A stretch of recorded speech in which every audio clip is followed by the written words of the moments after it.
Queridos amigos, queridas amigas, nosso muito boa noite, rogando a Deus, aos espíritos bons, notadamente os bons espíritos que mourejam nessa casa, que nos abençoem, que nos envolvam, que nos bafeje das blandícias de paz, das bem-aventuranças, graças às quais, ou graças a cujas vibrações, possamos penetrar no ensinamento da mensagem de hoje.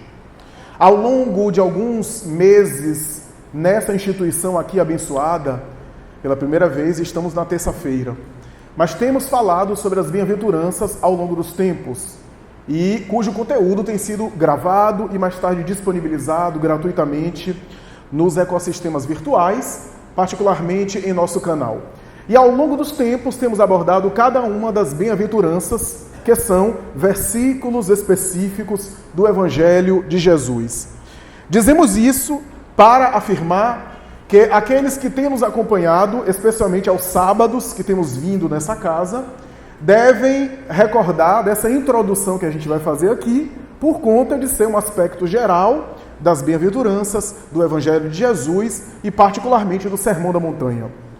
Os estudiosos neotestamentários, estudiosos da Bíblia, costumam dizer que se a gente for dividir o ensinamento do Cristo, toda a mensagem de Jesus, grosso modo, poderíamos dissecá-la em dois grandes eixos principais. O primeiro deles, as parábolas narradas por Jesus. E o segundo deles, o Sermão da Montanha. Nas parábolas de Jesus, grosso modo, sintetizando toda a doutrina do Evangelho, nós temos as lições do Mestre apresentadas de maneira esmiuçada, detalhada, gradativamente, respeitando os níveis de consciência individual e coletiva. Temos, nessas passagens, Jesus sendo minimalista, abordando cada nuance da sua doutrina de uma forma pedagógica, utilizando os elementos mais básicos e simples da natureza, e particularmente aqueles símbolos conhecidos, não apenas do seu tempo, da antiga Palestina de há 2000 anos, mas elementos universais, uma vez que ele utilizava símbolos que são atemporais, e que são, em qualquer época, em qualquer cultura, conhecidos de todos nós. Jesus utilizava grão de mostarda, utilizava peixe, rede de pescar, a agricultura, elementos dos animais, do trato da flora e da fauna, elementos conhecidos do comércio, como dinheiro, sestércio, talento, denário, que era a moeda da época, terra, cultivo de terra, pedra preciosa, semente, semeadura, que em qualquer época permanecem conhecidos esses elementos. Utilizando, portanto, símbolos universais e internacionais, com uma linguagem que na época era grosseira, limitada, rudimentar e, para os nossos padrões ocidentais, até mesmo ofensiva em alguns momentos, graças ao texto bíblico. Jesus coloca nessas histórias, aparentemente simples e banais, elementos que são atemporais, porque dizem respeito ao espírito imortal. Por essa razão, quando lemos as parábolas, vemos a sabedoria de Jesus vestir as grandes verdades espirituais com uma roupagem que não apenas preservasse a sua essência ao longo das épocas, mas permitindo que a criatura penetrasse nelas em maior ou menor grau de intensidade, à medida que a própria criatura pudesse evoluir e amadurecer.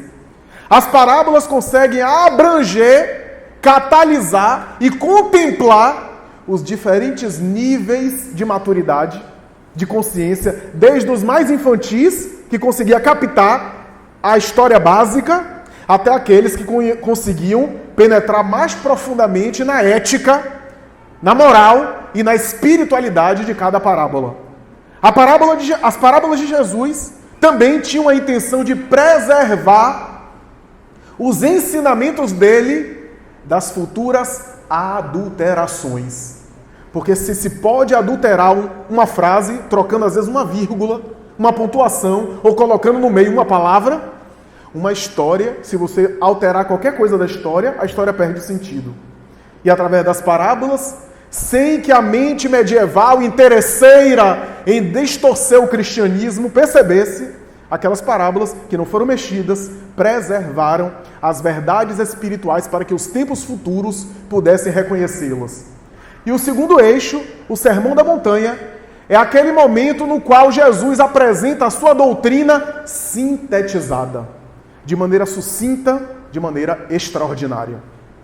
Se nas parábolas Jesus disseca como mestre e professor, pedagogo, respeitando os níveis de consciência e de alguma forma, didaticamente, estudando cada aspecto da sua mensagem de maneira particular em cada parábola, no Sermão da Montanha nós temos todas as ideias do Cristo de uma forma condensada, num discurso sucinto, econômico, direto e estranho. Estranho para a mentalidade judaica da época, perturbador mesmo para os apóstolos que o acompanharam, uma ética que não havia procedência naquele momento em nenhuma tradição cultural, uma mensagem que não encontrava ressonância, mesmo em tradições de outras culturas, egípcia, hindu, greco-romana, e ao mesmo tempo, uma proposta que deve ter perturbado os melhores pensadores do judaísmo daquela época. A moral no Sermão da Montanha é a doutrina de Jesus espremida naquilo que tem ela de essencial. No discurso, como dissemos, rápido e econômico. E as bem-aventuranças é o trecho mais poético, mais bonito do ponto de vista poético. Esse é poético no português, imagina no idioma que foi enunciado, possivelmente o aramaico. Se parece uma poesia no português, imagine no idioma original, porque já é uma tradução. E além de poético, bonito, um poder de síntese e uma ética impressionante e perturbadora. As bem-aventuranças é o trecho do Sermão da Montanha mais conhecido, que inclusive começa o Sermão da Montanha com elas, as bem-aventuranças, e que ficaram conhecidas ao longo da história.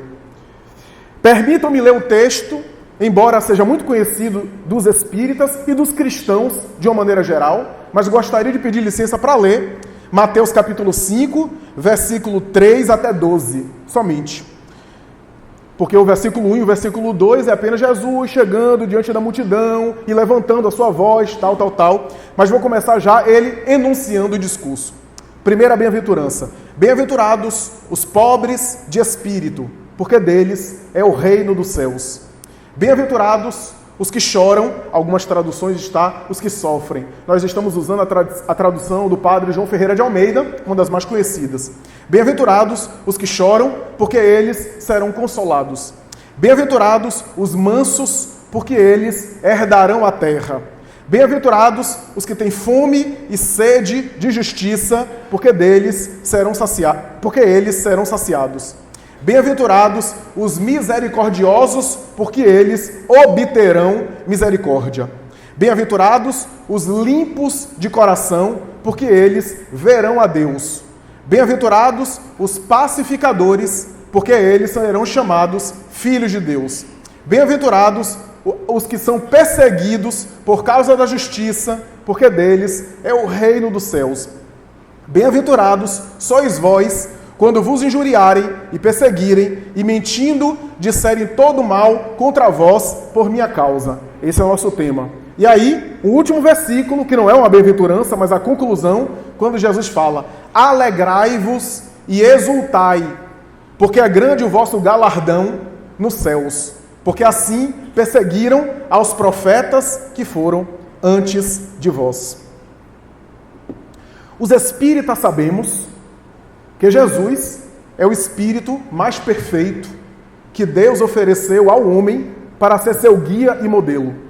Não apenas o biótipo mais perfeito, mas Jesus, na colocação dos espíritos, é aquele espírito que já realizou o processo evolutivo, já chegando à Terra na condição de espírito puro, conceito que Allan Kardec coloca em O Livro dos Espíritos, questão 100 e as seguintes, escala espírita, para falar da evolução espiritual. E o espírito puro é aquele que já evoluiu a ponto de não necessitar mais reencarnar, só assim o fazendo por missões muito especiais, mas eles são de tal forma transcendente à matéria que tem um domínio completo sobre o mundo material, a ponto de não sofrer influência da matéria como nós sofremos, e por adquirir todas as virtudes relativas que a criatura humana pode alcançar ao longo do processo humano, de tal forma que se torna, diz nas palavras de Allan Kardec, infalível moralmente, mesmo no corpo físico. Jesus não apenas é isso, como diz Emmanuel, nele os processos humanos evolutivos cessaram. Diz Emmanuel.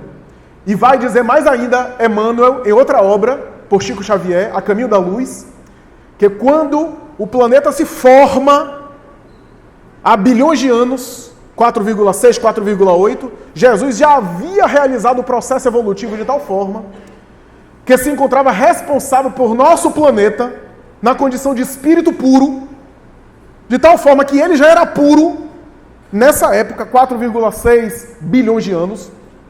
E Emmanuel vai dizer, as estrelas e planetas pelos quais ele passou evoluindo, as estrelas e planetas pelos quais, ou nos quais, os quais abrigou ele ao longo das encarnações, já foram diluídas pela poeira das estrelas e já foram consumidas ao longo dos évos dos séculos. De tal forma que não temos notícia sobre a passagem dele evolutiva quando estava na condição como nossa, na condição de espírito evoluindo. Portanto, não é qualquer espírito. E quando ele fala o Sermão da Montanha, estamos diante de um discurso de um espírito que representa o nosso futuro, aquilo que um dia seremos, aquilo que um dia alcançaremos. Jesus, portanto, é essa proposta de tal forma que quando perguntavam sobre ele e Abraão, comparando ele com Abraão, o primeiro patriarca do povo hebreu, ele vai responder, antes que Abraão fosse, eu já o era.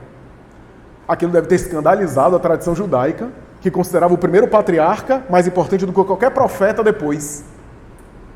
E antes que Abraão fosse, eu já o era. É como se ele dissesse falando, eu sou mais velho que Abraão. O que é um absurdo do ponto de vista da compreensão judaica. Mas ele está falando que ele era mais velho espiritualmente. Essa é a ideia.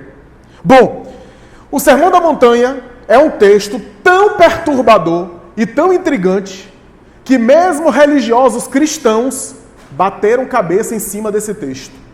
Friedrich Schwann, o notável filósofo alemão, um dos pais da chamada filosofia perene, que criou um sistema filosófico para reunir ao longo do mundo a sabedoria espiritual de todas as tradições, alemão, afeito à tradição oriental. Friedrich Schwann vai dizer na obra principal da filosofia perene que de todas as tradições espirituais e religiosas, o Sermão da Montanha é aquela que representa a substância de todas as religiões.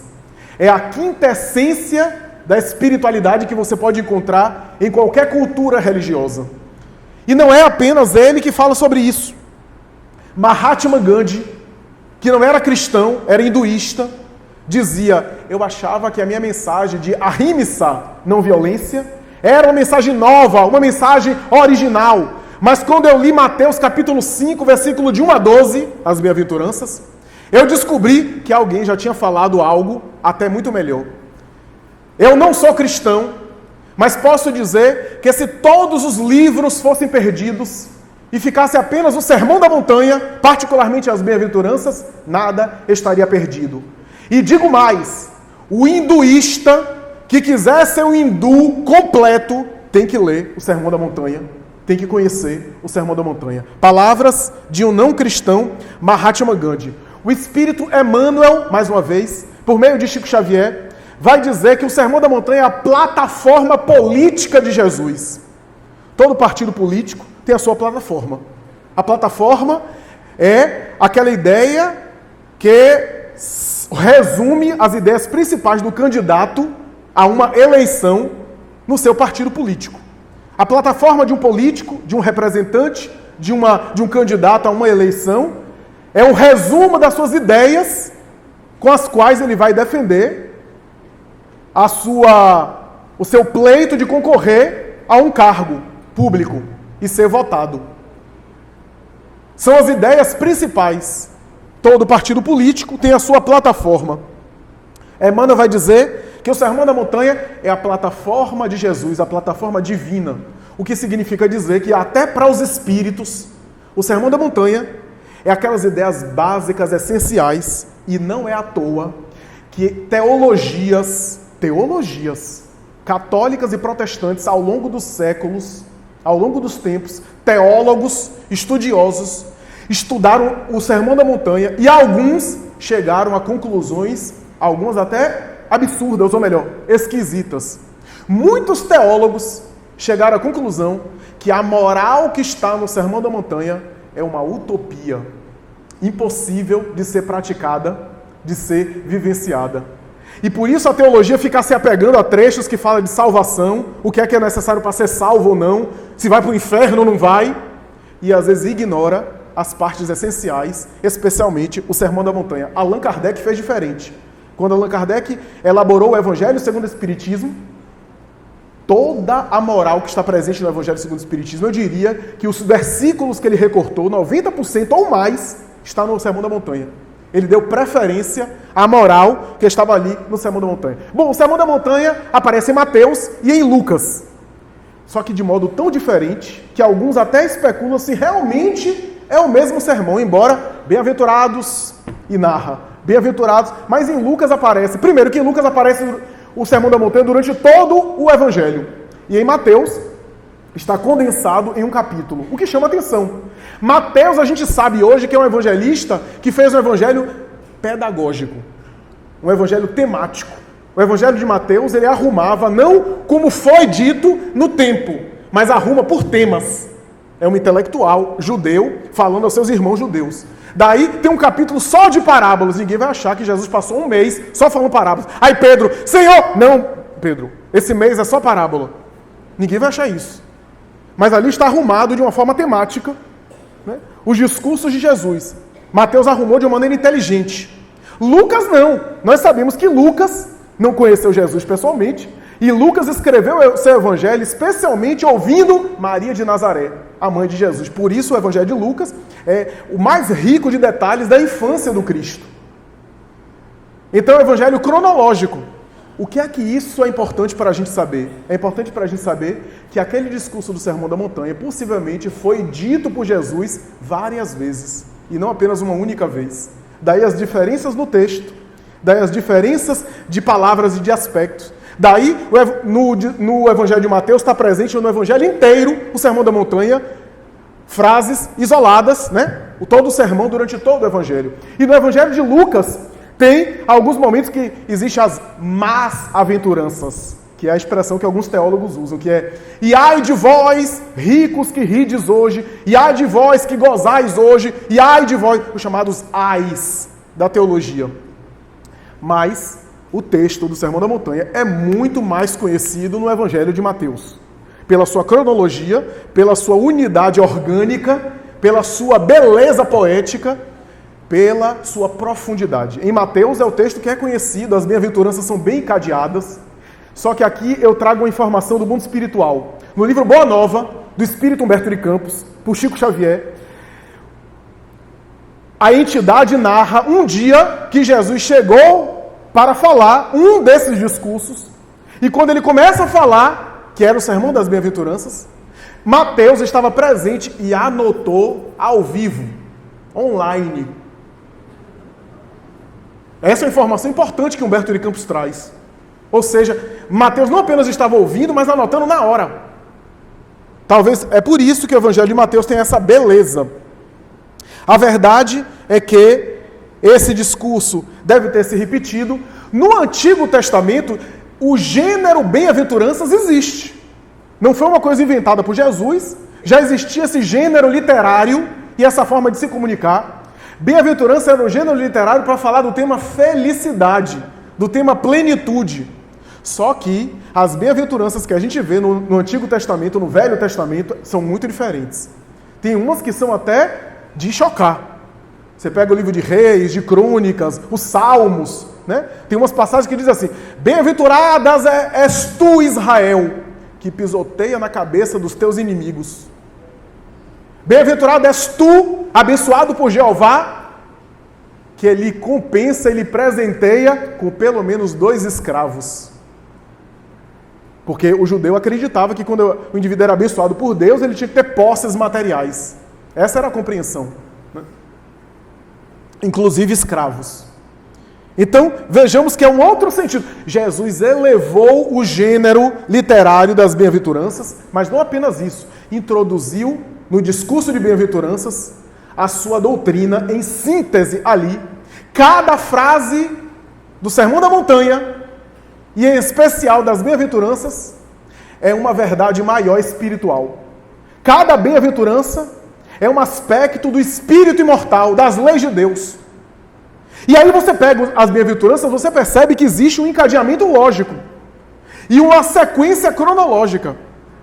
Não é à toa que está arrumado daquela forma. A primeira bem-aventurança: bem-aventurados os pobres de espírito. A gente passaria aqui 3 horas só para falar dela. Bem-aventurados os pobres de espírito. E as traduções: pobre no espírito, em espírito, pobre pelo espírito, quanto ao espírito. E tem diferenças de entendimentos. Mas vamos ficar aqui no básico. Bem-aventurados os pobres de espírito. Em resumo, o que é que significa isso? A pobreza de espírito é a humildade de espírito. Ou seja, o sujeito não é humilde material. Porque há muita gente que não tem onde cair morta, porque cair viva, porque cair morta cai em qualquer lugar. E é uma pessoa que é humilde material e é um poço de arrogância. E há muita gente que está coberta de joias e é de uma simplicidade. A gente transformou a humildade numa virtude de fora e se esqueceu que a humildade é uma virtude do coração, do sentimento. Há muita gente arrogante, pobre materialmente, e há muita gente arrogante e rica materialmente, e o contrário também é verdadeiro. A humildade é de espírito, porque deles Por que essa é a primeira bem-aventurança? Porque a humildade não é a virtude mais importante, mas é a virtude mais necessária, sem a qual você não consegue nenhuma outra. Se você não tem um mínimo de humildade, você não se abre para conquistar as outras virtudes. Porque o orgulhoso, ele paralisa no tempo, e ele não aprende mais nada, porque ele já se acha o máximo. Ele já se basta. Daí o pobre é aquele que se esvaziou para receber mais, diz Humberto Hugo. Aquele que é cheio de si, está cheio do ego. Por isso que Sócrates falava: só sei que nada sei. Por quê? Estou resumindo a expressão de Sócrates, não é mais profunda do que isso. Por quê? Porque o sábio, quanto mais sabe, ele tem ciência daquilo que ele não sabe. E o ignorante é que acha que sabe tudo. Daí o ditado de dizer: o ignorante sabe, o sábio duvida. Por quê? Porque se você for pegar alguém aqui que sabe muito, sei lá, você sabe muito de quê? De engenharia genética? Você é muito especialista nessa área. Me diga quantas áreas você não é especialista. Se você for comparar, o que você sabe é muito pequeno em comparação a tudo que você não sabe. Você é um físico nuclear? Agora me diga, o que é que você entende por música erudita? Por arte? Por hermenêutica? Então você vai ver que aquilo que a gente sabe é pequeno diante daquilo que a gente ignora. Daí o sábio tem juízo na cabeça. O orgulhoso, ele se fecha ao aprendizado. Porque ser humilde não é deixar de reconhecer as próprias virtudes. Eu tenho que saber o que é que eu tenho. Eu tenho que ter consciência das minhas conquistas.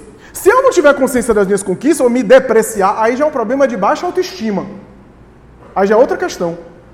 O humilde tem que saber o que faz bem. Ele tem que ter consciência daquilo que ele faz bem. Isso não é deixar de ser humilde. O problema é quando eu acho que estou tão bem que eu não preciso aprender mais nada. Esse é o problema. Que aí eu me fecho para evoluir e não cresço mais. E uma hora eu estou ultrapassado. Porque tudo evolui, tudo...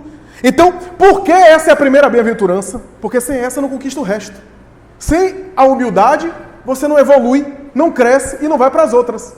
porque deles é o reino dos céus. Aí a segunda, bem-aventurados que sofrem,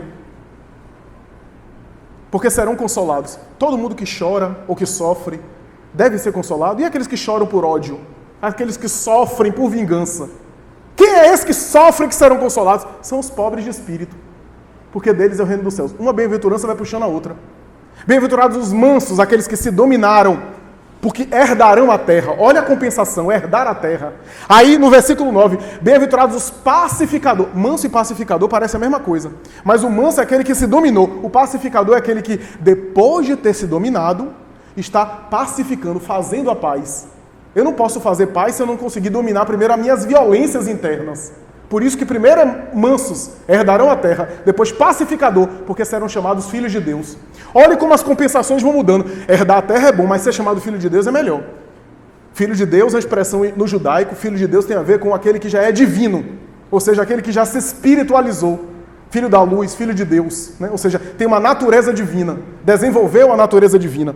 Então vocês vejam que uma coisa vai puxando a outra. Os que têm fome e sede de justiça, porque serão saciados, né? Ou os que são misericordiosos, porque obterão misericórdia. Por quê? Porque o perdão, a misericórdia é um presente que você dá, mas que você que recebe.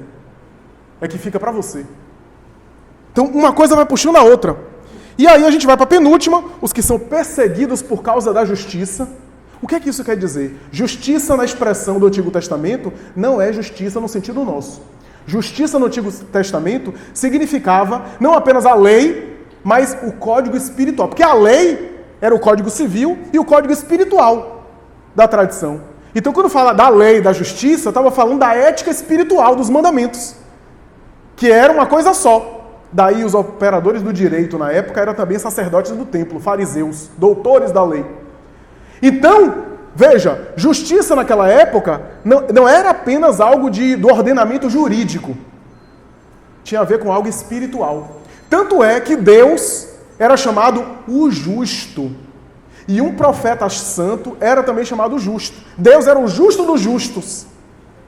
Ou seja, o que isso quer dizer? Se alguém que era santo era chamado justo, justiça é santidade. Então, por causa da justiça, ser perseguido, o que é que isso quer dizer? Você vai se aperfeiçoando. E isso na vida de todos os seres. Quando você vai se aperfeiçoando, você vai se melhorando moralmente, você começa a experimentar dificuldades e incompreensões à sua volta. Aqueles que não simpatizam com essa mudança, aqueles que se incomodam porque e aí você é perseguido por causa da justiça. Você é perseguido por causa da sua melhora moral, da sua transformação íntima.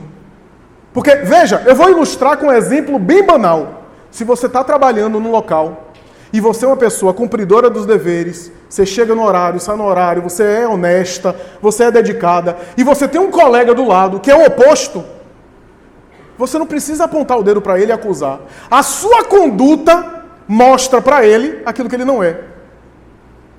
O que é que acontece? Ou ele é humilde o suficiente para reconhecer e copiar o seu exemplo, ou ele vai combater você, vai lhe perseguir. Então, há uma tendência natural na nossa família, com os laços mais próximos. À medida que a gente vai mudando, a gente vai incomodando. E aí o indivíduo sofre pela reforma moral. Essa é a penúltima bem-aventurança.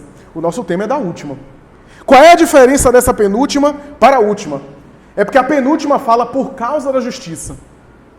E a última fala: bem-aventurados sois vós quando vos injuriarem e perseguirem e mentindo disserem todo mal contra vós por minha causa. Uma era por causa da justiça. Justiça tem a ver com espiritualidade, com melhoramento moral, com transformação. Por minha causa já é uma entrega maior, pelo ideal do bem, pelo ideal maior. Ou seja, todo espírito que vai evoluindo e que enfrenta a experiência da transformação, vai experimentando obstáculos e incompreensões próximos, e se ele persiste e continua irradiando a sua luz, ele começa a incomodar de maneira mais extensiva. E aí vem obstáculos maiores. Não é isso que os espíritos dizem? Primeiro os obstáculos familiares e mais próximos, para você treinar e se desenvolver para mais tarde os desafios externos. Tem gente que quer ser missionário e não tem paciência com um filho de 2 anos. É melhor começar pelo começo. Porque é muito bom dizer, Chico Xavier, que missionário, mas não quer pagar o preço da missão. Porque esses indivíduos choraram e sofreram. A gente não tem ideia das noites mal dormidas. Certa vez alguém disse isso a Chico Xavier. Eu queria tanto psicografar como você psicografa assim, né? Paulo Estevão, o Nosso Lar de André Luiz. E não sabe as lágrimas que ele derramou, o preço que ele pagou. Para a missão que ele desempenhou. Assim, qualquer área.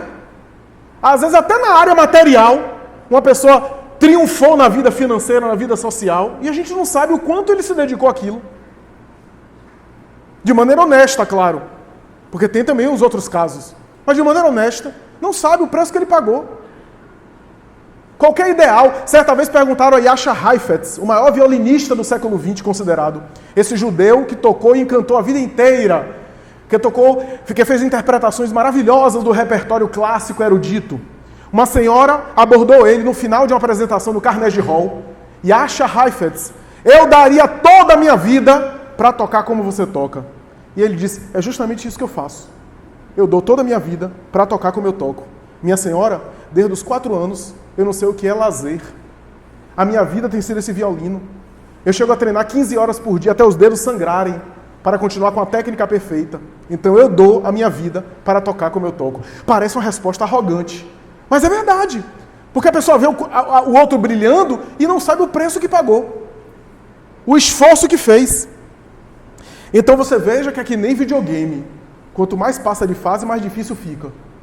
A gente está falando da última bem-aventurança. A última bem-aventurança é o coroamento. Sofrer perseguição, ser caluniado. Mas antes, eu costumo dizer o seguinte, as bem-aventuranças são cronológicas, né? Quando a gente chegar na última bem-aventurança, a gente já está em passo avançado. Né? A gente não tem nem condição ainda de ser perseguido. Ser perseguido, ser apedrejado, ser caluniado, é passo lá para diante. Jesus coloca na última bem-aventurança, e olha que bem-aventurança significa felicidade. Coloca a última bem-aventurança, ser perseguido por causa dele. Então, a gente não está ainda nesse plano de conseguir esse valor para merecer ser perseguido. Parece algo estranho, né? E não é uma apologia ao masoquismo, a gostar de sofrer. É porque o aluno na escola, pequeno, tem determinadas lições. À medida que ele cresce, ele tem problemas a resolver e desafios escolares a resolver mais difíceis. Pergunte para ele. Eu tenho um filho de 4 anos. De vez em quando, ele se chateia porque não quer ir para a escola. Fica de mal de mim, diz que não me ama mais, que não gosta de mim, fica de cara feia, começa a falar grosso assim, né? Agora imagine se, coitadinho, então eu não vou levar ele para a escola não. Por amor, eu não vou levar ele para a escola. Isso não é amor. Para ele é chato ir para a escola. Ele não entende o que é que eu entendo.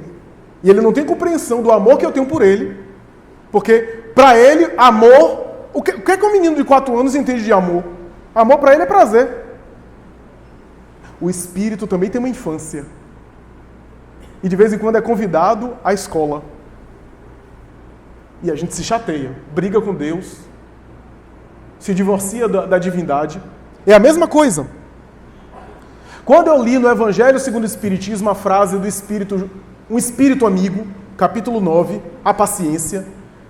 O capítulo sobre paciência começa assim: a dor é uma bênção que Deus envia a seus eleitos. Eu disse, vá de retro. Na primeira vez que eu li, eu disse assim, esse negócio está estranho, esse negócio está errado aí. Problema de tradução. E eu demorei muito tempo a entender. Quer dizer, os eleitos de Deus, Deus presenteia com dor. Que negócio estranho, que negócio complicado. Quer dizer, a dor é uma bênção que Deus envia aos seus eleitos. Você lê o texto todo, você começa a compreender o aspecto que o Espírito está colocando. Deus não é um masoquista, como ele é um sádico que gosta que seus filhos sofram. Não é isso. É porque as experiências difíceis não apenas nos aprimoram, mas nos convidam a entender o amor de Deus de maneira mais grandiosa. Há experiências tão dolorosas que a gente só vai ter uma noção de maturidade maior depois que passa por elas. No momento que a gente está passando, a gente acha que não vai sobreviver. Depois que a gente passa e olha para trás, quanta gente eu já ouvi falando, eu tive, sei lá, um câncer, uma doença grave, uma situação familiar, e agora que passou, que eu olho para trás, eu sou o que sou, graças a essas situações. Eu consigo ter um olhar e consigo ter uma compreensão do outro que eu não tinha antes. Tem coisas que quando a gente passa na pele, a gente desenvolve determinado repertório que a gente não tem ideia, senão quando a gente vive a experiência. Então a dor é uma bênção que Deus envia aos seus eleitos no seguinte aspecto: os espíritos muito infantis, se ele passar por uma prova muito pesada, ele não aguenta. Vai piorar a situação dele. Deus espera que a gente amadureça para que a gente possa lidar com determinados desafios e extrair deles a melhor coisa. Porque extrair benefícios de sofrimento é um negócio difícil. Sofrimento ainda é um desafio para todos nós. Quantos de nós que compreende a doutrina espírita, compreende o Evangelho de Jesus, mas não consegue compreender a razão de sofrer? Entender o sentido do sofrimento é um dos desafios atuais da nossa humanidade de agora. Entender a razão de determinados sofrimentos. Para quê? Para que aquele tipo de experiência? E aí tem aquela coisa, né? Não se meta com esse negócio de espiritismo humano, porque se você se meter, sua vida vai começar dando errado. A coisa vai degringolar sua vida, vai ficar mal. Os espíritas que eu conheço, tá tudo sofrendo. Eu quero saber quem é que não está sofrendo atualmente. Né? Se não estiver sofrendo, não fique muito contente não, que vai chegar lá com fé em Deus. É natural, são desafios à existência. Mas pode acontecer o seguinte: o indivíduo já tinha débitos, já tinha compromissos a regularizar, e a reparar, e a amadurecer, e a divindade, por amor, não chamou o indivíduo ao reajuste lá atrás. Esperou que o indivíduo ganhasse consciência, adquirisse maturidade para saber lidar melhor. A dor é uma bênção que Deus envia a seus eleitos. Os eleitos, se aqueles que quiserem amadurecerem, podem já aproveitar a experiência dolorosa para amadurecer, para crescer, né? Para se desenvolver. Eu me lembro de uma espírita chamada Esmeralda Bittencourt, que viveu no Rio de Janeiro e conheceu Chico Xavier. Essa mulher teve 5 filhos. Ela enterrou 5. E mais o marido. Todos os 5 filhos desencarnaram de uma maneira dolorosa. Inclusive um se suicidou. Ela foi a Chico Xavier, era espírita, mas estava dolorida, claro, é a dor. Porque a consolação do espiritismo não é tirar a dor, é ajudar você a não se desesperar. Porque se fosse tirar a dor, então a dor não tinha sentido. A dor tem um sentido pra gente. Então não é anestesiar, não é dar um opioide ou uma substância alcoólica para a pessoa ficar anestesiada. A dor tem uma razão, mas nos ajuda, o Consolador nos ajuda a não se revoltar, a não se desesperar e a administrar a dor.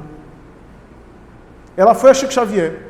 E uma das mensagens mais profundas, importantes, que Chico Xavier recebeu foi para ela.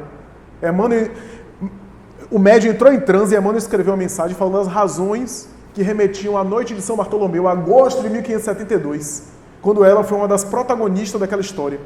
Graças a ela, a decisão dela, junto a Catarina de Médici, é que milhares de mães perderam seus filhos naquela morte em massa de milhares de protestantes católicos que foram jogados no Rio Sena, inclusive, e cujo sangue inundou, especialmente Paris. E ela volta à experiência 1572 para século XX, quase 500 anos, a experiência. De lá para cá, ela amadureceu, ela cresceu, ela teve outras chances, teve chance, inclusive, de fazer o bem para reparar o mal, o amor que cobre a multidão de pecados, até que a divindade chamou, numa situação em que aqueles espíritos tinham necessidades e compromissos também de desencarnar de maneira violenta, porque a maioria foi acidente, menos uma filha, que optou pelo suicídio, porque também trazia os seus traumas, e a divindade aproveitou para que ela estivesse com eles passando pelas provas dele, e ela como mãe, passando pela prova dela, experimentando a perda, a chamada perda pela morte, para viver na própria experiência. E já tinha maturidade para extrair, para não enlouquecer. Narra Divaldo Pereira Franco que há uma tradição do mundo espiritual que diz que Inácio de Antioquia, um dos santos da igreja cristã primitiva, foi uma daquelas crianças que Jesus pegou no colo e que os apóstolos tentaram impedir. E ele falou, não impeçais que venham a mim as criancinhas, porque delas é o reino dos céus. Mais tarde, esse menino se tornou discípulo de João Evangelista e mais tarde se tornou um dos grandes pregadores cristãos. O mundo espiritual narrou que quando ele foi preso na prisão Marmertina e jogado no circo máximo para morrer com outros cristãos, os leões foram liberados, as feras que dizimavam a população cristã. César, ou representante de César, assistia, e quem sobrasse mais tarde era trucidado por gladiadores. Diz a tradição que antes de ser jogado, ele algemado, ele sorria, entusiasmado. Para ele, se doar, dar um pouco de si à causa cristã, era alegria. Olha a mentalidade de espírito desse, né? Paulo, o apóstolo, antes dele dizia, quando Paulo era preso aqui, preso acolá, e certa vez ele foi preso em Jerusalém, decretaram a morte dele. Sabe o que ele fez? Utilizou a cidadania romana. Sou romano. Eu tenho cidadania judia, mas tenho cidadania romana. Vocês não podem me matar, vocês têm que me levar para o Império Romano. Até os cristãos, amigos de Paulo, não compreenderam. Você está com medo de ser martirizado? Ele dizia, não, eu vou em Roma, porque antes de morrer, eu vou pregar o evangelho em Roma. E pregou diante de Nero, Domício Nero, o imperador. Alegou a cidadania romana. E ele escreveu, em uma dessas epístolas, o seguinte: se eu fosse pensar em mim, eu morreria logo, seria martirizado. Mas pensando que ficando eu sou mais útil à causa, eu decido ficar. Olha a mentalidade de um espírito desse. Você pensa, poxa, que negócio difícil de compreender. Mas a gente está engateando aos poucos. Quando você vê uma mãe amamentando o filho, aí você vê ela sofrendo, perdendo noite, vá perguntar a ela, não, pare disso. Não, isso daqui é minha obrigação. Para a gente que está de fora é um sofrimento. E é um sofrimento. Porque perde noite. Aí o menino morde a mama. Quantas mulheres que têm verdadeiras lacerações na mama e estão ali amamentando. Dói? Dói. Mas são essas pequenas doações que a gente já consegue fazer, né? Esses pequenos sacrifícios que a gente às vezes nem considera sacrifício, porque é amor. Agora pegue isso e aumente num espírito desse. E aí ele, antes de ser jogado na prisão, ou melhor, no circo máximo para ser dizimado, ele começa a rir. E um soldado diz assim, por que você está rindo? Ele diz, porque eu estou vendo essa beleza de construções em Roma e fico pensando, se vocês, que são infiéis, que são criminosos, que são cruéis, que são egoístas, Deus dá essa beleza, o que é que ele não vai dar a mim, que sou fiel a ele?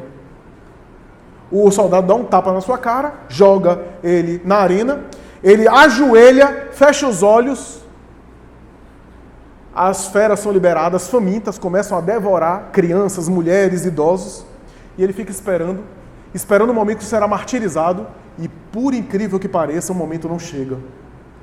Quando ele abre os olhos, os leões estão saciados, alguns já deitados, e ele foi poupado. Ele começa a chorar. E começa a perguntar por que ele foi poupado. Porque para ele queria dar a sua contribuição à causa.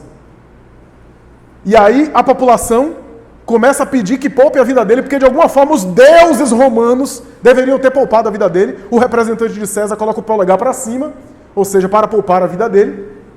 E ele é liberado.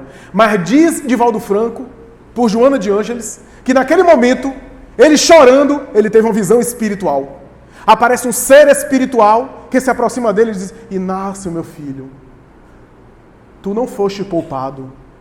Morrer de uma hora para outra de maneira violenta é uma tarefa muito fácil para alguém como tu. Jesus quer de você algo maior, algo mais difícil. Jesus espera que você fique e que você morra aos pouquinhos cada dia. Pela incompreensão, pelas dificuldades, pelas calúnias. Você experimentará intolerância, críticas, calúnias dos próprios irmãos de fé. Essa é uma tarefa mais difícil do que morrer de uma hora para outra, que até alguém revoltado pode morrer no martírio. Mas alguém que morre a cada dia um pouquinho, só para os grandes fiéis ao Cristo. Ele compreendeu. E a partir daí, diz Joana de Ângeles, que ele passou a vida inteira se entregando à causa e experimentando as maiores incompreensões, traições, calúnias e se mantendo fiel ao ideal. Então, meus amigos, estamos diante aí de uma bem-aventurança de fôlego. Não sei se alguém já está nela. Um dia eu chego lá. Quando eu conseguir misericórdia, as outras bem-aventuranças, porque a gente ainda não vale nem tanto para ser perseguido, né? Não vale essas coisas todas para ser perseguido, para ser injuriado. Mas como deve ser doloroso experimentar uma calúnia. Você ser colocado de uma forma e ser induzido ou colocado de uma forma a ter feito algo que você não fez. E você não se defender. Responder com silêncio. Na vida de Chico Xavier, por exemplo, ele passou por uma dessa. O irmão dele, que psicografava com ele, mais tarde ficou transtornado. Hoje já se sabe que ele foi inclusive comprado, foi subornado. Chegou nos órgãos de televisão e disse que aquilo tudo era uma farsa, que ele e Chico Xavier copiavam mensagens às escondidas para aparecer uma psicografia de um autor conhecido, ilustre. E aquilo foi péssimo na época para o movimento espírita. Foi péssimo. Chico Xavier foi apresentado nas revistas na época, nas mídias, como um farsante. E o sobrinho dizia, tudo é mentira, a gente não psicografa nada. E ele chorou, era um familiar seu, ele chorou em silêncio. Nunca falou isso do sobrinho. Mais tarde, esse sujeito, olha o que é a consciência, começou a apelar para o alcoolismo, o abuso de álcool, uma forma de anestesiar a consciência. E foi daqui para acolá, numa vida extravagante, parou no manicômio, foi internado e mais tarde no sanatório psiquiátrico tocou fogo na própria cama, se suicidando. Foi por isso, aliás, essa foi uma das razões que Chico Xavier saiu de Pedro Leopoldo, o local da sua família de origem, e viajou com Valdo Vieira para Uberaba, para ficar distante da sua família, porque aquilo já estava recaindo sobre a sua família, a tarefa dele. Ele sofreu. Mais tarde, o próprio companheiro Valdo Vieira, a quem ele considerava um filho, resolveu abandonar a tarefa e se desvincular dele. E um dia muito sofrido, ele deu uma entrevista numa das revistas na época, ou se não me engano, na TV Tupi de São Paulo. E perguntaram a ele sobre Valdo Vieira, que não apenas rompeu com ele, mas agora estava falando mal do espiritismo e falando mal dele como médium. E Chico, com dificuldade de responder, percebia-se que ele estava sofrido, vai dizer, o doutor Valdo Vieira, Deus o abençoe nas tarefas que ele escolheu. É um homem de bem, uma pessoa do bem. Ele agora optou por um outro campo de tarefa que é louvável e digno. E não colocou nada, não atacou e nem se defendeu de nenhuma acusação. Esses indivíduos, eles crescem tanto que as suas incompreensões não são mais no raio de ação próximo. Eles acabam sofrendo pelo tipo de tarefa que produz e que, de alguma forma, faz ressonância na comunidade. Só que esse sofrimento, essa incompreensão, se bem aproveitada, faz com que o raio de ação deles aumente ainda mais. O que Chico passou com a revista O Cruzeiro, revista conhecida do passado, quem não se recorda da época, a revista O Cruzeiro tinha importância maior do que qualquer revista hoje aqui no Brasil, porque era da América Latina. Davi Nasser, Jean Mazon, esses homens que detestavam Chico Xavier. Tinha uma reportagem na revista O Cruzeiro que enxovalhava Chico Xavier. Tem uma, inclusive, que chega a insinuar que ele seria pedófilo, com a foto de Chico Xavier com a criança no colo. Imagine. Agora eu pergunto, quem é que sabia dessas notícias? Alguns aqui, eu tenho certeza que nunca ouviram falar de Jean Mazon e Davi Nasser, mas todo mundo sabe quem é Chico Xavier. E ele se manteve em silêncio. Davi Nasser, o repórter do Cruzeiro, antes de morrer, deu uma entrevista e perguntaram a ele se ele tinha alguns erros que ele cometeu na sua carreira de jornalista. Olha o que é a consciência. Ele vai dizer, eu tenho alguns, mas em primeiro lugar, eu colocaria a forma como eu tratei o médium Chico Xavier. E eu aproveito essa oportunidade, em público, para lhe pedir perdão. Então, por quê? Porque o sofrimento nessas almas faz com que a dor delas a dor que elas experimentam não apenas sirva de exemplo, mas faz elas viajarem para dentro e conseguirem crescer mais. Primeiro, se desapegar das futilidades do mundo. Porque o sofrimento tem a mágica de fazer a gente viajar mais para dentro. Já notaram como a gente sofre? As coisas assim imediatas perdem importância. As coisas materiais que a gente dá tanto valor, perdem o encanto. A gente viaja mais para dentro e vai perdendo os apegos de fora. E depois que todas as pessoas que viveram sofrimentos deram respostas originais, porque tiveram que buscar soluções diferentes, saíram da zona de conforto e deram respostas diferentes à humanidade. Em qualquer área a gente vê isso. Só para concluir, já caminhando para o final, quando eu leio, por exemplo, vou citar aqui na arte, quando eu leio, por exemplo, a vida de Mendelssohn, há um autor que diz que Mendelssohn, Felix Mendelssohn, o compositor notável, aquele da marcha nupcial que todo mundo sabe quando a noiva entra no casamento, que é na verdade um trecho da obra Sonhos de uma Noite de Verão, de Shakespeare, que ele musicou a obra de Shakespeare. Mendelssohn, ele foi um menino prodígio, um gênio em criança, todo mundo esperava ser um novo Mozart, e não foi. Mais tarde, na vida jovem e adulta, se tornou um compositor banal, convencional, um bom compositor, mas cujas obras eram repetidas demais, e a maioria das obras-primas dele foi quando criança. Por que ele não se tornou Mozart? A única coisa que a gente percebe de diferença é que ele teve uma vida sempre fácil, sempre tranquila. Os pais, financeiramente, tinham uma condição muito boa. Ele nunca viveu dificuldade. Mozart viveu na dificuldade financeira a vida inteira, foi incompreendido, foi criticado. Então, parece que, historicamente, as pessoas que dão respostas originais à humanidade e contribuem de uma forma mais profunda e significativa experimentaram dificuldades e tiveram que lidar com essas adversidades.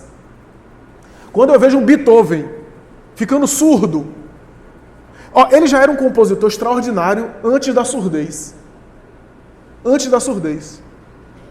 Já era comparado a Mozart antes da surdez. Com a surdez, ele conseguiu entrar por um caminho musical, as últimas obras dele, que nunca ninguém imaginou. Retirou do sofrimento dele e até do isolamento que ele viveu experiências significativas, experiências mais profundas. E é assim que acontece. O sofrimento, a tristeza nos torna mais humanos. A gente compreende mais a dor do próximo porque a gente sente também.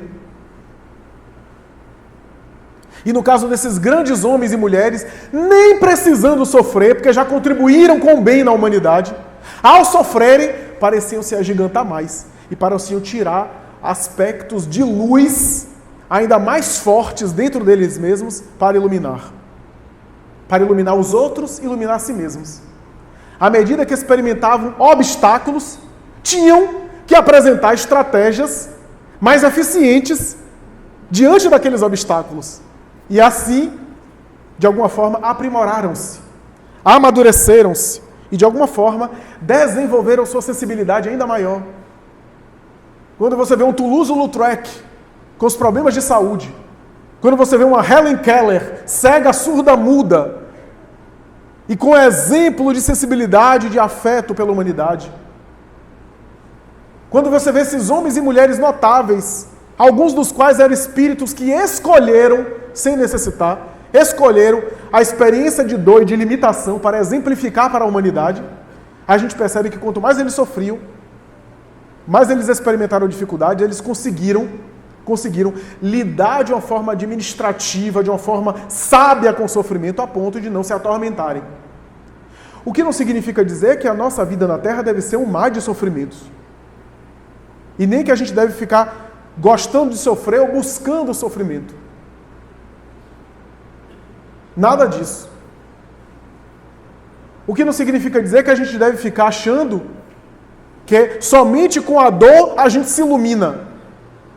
O sofrimento, infelizmente, ainda faz parte do nosso cardápio emocional, porque ainda a gente não consegue optar por um amor e por cultivar virtudes de maneira significativa. E ainda que cultive, não de maneira intensa.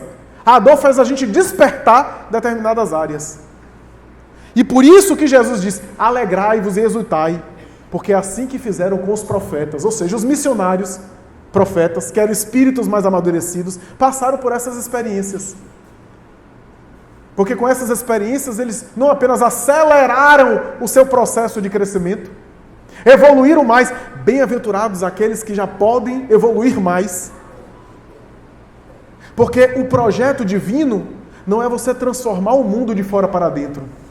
É você contribuir com o mundo, e à medida que você contribui com o mundo, você é transformado por aquilo que você faz. Porque chegará um momento que você vai sair daqui e a obra fica. Irmã Dulce faleceu, se foi para o mundo espiritual. A gente não sabe como é que vai ser a obra de Irmã Dulce. Continua, graças a Deus. Não sei se com as mesmas características de quando ela estava na Terra. Mas eu tenho uma certeza absoluta. Ela carrega aonde está a obra que ela construiu dentro dela. Divaldo Franco, Mansão do Caminho. A gente não sabe depois, porque os monumentos, as instituições de pedra, todas elas um dia acabam. Mas aonde Divaldo for mais tarde, ele vai carregar uma mansão do caminho dentro dele. Então a obra que a gente faz de fora é para construir por dentro. É por isso que a experiência dolorosa, a experiência difícil, abate principalmente as pessoas mais amadurecidas, os mártires, os apóstolos, aqueles que cresceram, para poder conhecer ainda mais profundamente, de maneira maior, o amor de Deus sobre nós. O filho, quando vai crescendo, vai percebendo que aquela imposição que o pai colocou para ele ir para a escola era uma forma do pai amá-lo e que ele não compreendia o amor do pai. Só depois ele compreende. Nós, à medida que a gente também vai compreendendo a razão das dificuldades, vai entendendo que é Deus nos convidando para compreender mais ainda o amor deles, o amor dele por sobre nós. Muito obrigado, muita paz.